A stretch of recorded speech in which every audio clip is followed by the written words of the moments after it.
Nagsagawa ang Department of Transportation at ang Philippine Ports Authority ng on-site inspection sa Matnog Port sa Sorsogon at sa Port of Amandiyehan sa Northern Samar bilang bahagi ng pagsisikap na pabilisin ang mga programang magpapahusay sa galaw ng mga pasahero at kalakal.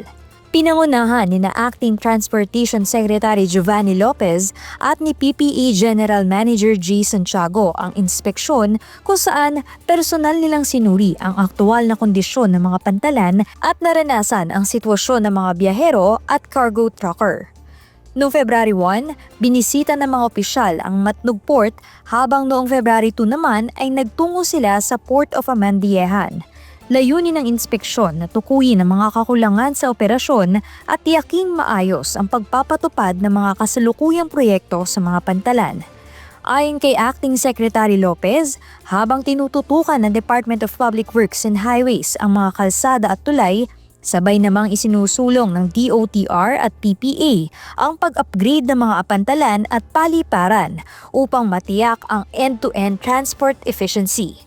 Sa Matnog Port, nakita ng mga opisyal ang mga bahagi ng pasilidad na nangangailangan ng agarang pagpapabuti. Tinalakay din sa naging pagbisita ang Sorsogon Ro-Ro Terminal Expansion Project, partikular sa pagpapalawak ng backup o marshalling area upang matugunan ang lumalaking bilang ng mga sasakyan at mapahusay ang daloy ng operasyon sa pantalan.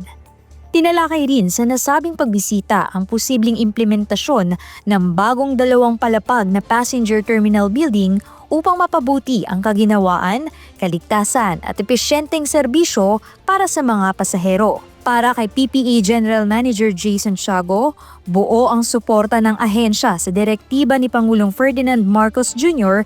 na gawing mas mabilis, mas ligtas at mas komportable ang paglalakbay ng publiko.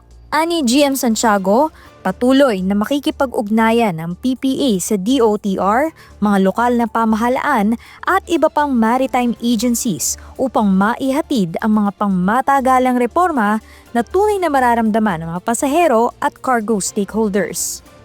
Jal Manalo para sa PPA TV.